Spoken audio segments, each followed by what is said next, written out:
জুলাইয়ের বড় একটা ম্যান্ডেট নিয়েই মূলত এই নির্বাচনটা হয়েছে এবং নির্বাচনের পরবর্তীতে নির্বাচিত সরকার এসেছে। যদি সরকারের মূল পলিসি তারুণ্য বান্ধব না হয়, তাহলে এখানে তরুণরা গিয়ে আসলে খুব ভালো করে উঠতে পারবেন না বলে আমি মনে করি। দীর্ঘদিন পরে জাতীয় সংসদ নির্বাচন হয়েছে। এখনকার আশা হচ্ছে, আমাদের এক্সপেকটেশন হচ্ছে যে যেই সংসদ এখন পর্যন্ত কার্যকর হওয়ার কথা চলছে, অর্থাৎ যেই নির্বাচনের ফলাফলের উপর ভিত্তি করে যে অধিবেশন বসতে যাচ্ছে, সেই সংসদ প্রাণবন্ত হবে এবং সেখানে ঠিক সেই বিষয়গুলো নিয়ে আলোচনা হবে যেগুলো দেশের স্বার্থের সাথে সংশ্লিষ্ট। আগে আমরা দেখেছি যে এটা এক ধরনের হাস্যরসের স্থান হিসেবে ধরে নেওয়া হয়েছিল।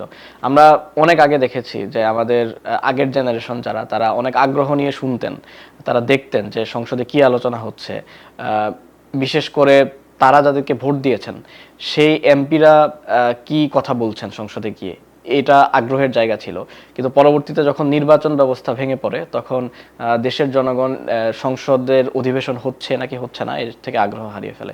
তো আমি মনে করি যদি এখানে পলিসিগত যে আলাপগুলো হওয়ার কথা, সেই আলাপগুলো যদি সঠিকভাবে হয় এবং একই সাথে যদি মানুষের কথাগুলো উঠে আসে, তাহলে মানুষ আগ্রহ পাবে এবং আমরাও আশা করি যে ঠিক তেমনটাই ঘটবে। কারণ জুলাইয়ের বড় একটা ম্যান্ডেট নিয়েই মূলত আমি বলবো যে এই নির্বাচনটা হয়েছে এবং নির্বাচনের পরবর্তীতে নির্বাচিত সরকার এসেছে। এখানে সরকার বিরোধী দল সকলে মিলে প্রাণবন্ত একটা ডিসকাশন হবে বলে আমরা প্রত্যাশা করি।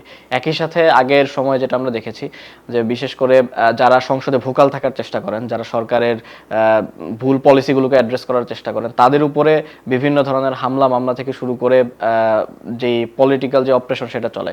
ফলশ্রুতিতে দেখা যায় যে তাদেরকে দীর্ঘ সময় সংসদের বাইরেই থাকতে হয় এক ধরনের, যে তাদের ভয়েসগুলোকে রোধ করার জন্য। আমি আশা করব যে গণতান্ত্রিক ব্যবস্থায় যেহেতু আমরা উত্তরণের কথা বলছি, ফলে এই ধরনের যারা কথা বলবেন বা কথা বলার চেষ্টা করবেন, তাদেরকে যাতে থামিয়ে দেওয়া না হয়, এটা গুরুত্বপূর্ণ। একটা সংসদকে কার্যকর রাখতে হবে। দেখুন, তারুণ্যের ব্যাপারটা শুধুমাত্র বয়সের ভেতরে সীমাবদ্ধ না করে এটাকে যদি আমরা একটা আইডিয়া আকারে দেখি, সেটাই বরং ভালো হবে। যদি আমরা মনে করি যে এটা অবশ্যই পজিটিভ দিক যে তরুণরা এখানে যাচ্ছেন, ফলে তরুণদের রিপ্রেজেন্টেশন করার যে প্রবণতা সেটা বাড়বে অবশ্যই। কিন্তু একই সাথে আমাদের মনে রাখতে হবে যে পলিসিটা কোন দিকে। আসলে যদি সরকারের মূল পলিসি তারুণ্য বান্ধব না হয়, তাহলে এখানে তরুণরা গিয়ে আসলে খুব ভালো করে উঠতে পারবেন না বলে আমি মনে করি। কিন্তু এটা আশার দিক অবশ্যই যে তরুণ যারা দীর্ঘদিন ধরে যারা ডিপলিটিসাইজ ছিলেন, এই জেনারেশন আবার রাজনীতির কথা বলছেন, তারা রাজনীতি নিয়ে কথা বলছেন, ভাবছেন, নিজেরা অংশগ্রহণ করার চিন্তা করছেন এবং সেটার একটা রোল মডেল বলা যায় যে এই নির্বাচনে সেট হয়ে গেছে। আগে আমরা দেখতাম যে একটা নির্দিষ্ট বয়স, সার্টেন এজ পার না হলে সংসদে যাওয়ার কথা চিন্তা করা যেত না। এখন সেই ব্যারিয়ারটা ভেঙে গেছে, তরুণরা আরো আগ্রহী হবে। শুধুমাত্র এটা এই রিপ্রেজেন্টেশনের ভিতর দিয়ে সীমাবদ্ধ থাকবে না, বরং পলিসিগত লেভেলেও একটা বড় পরিবর্তন আসবে।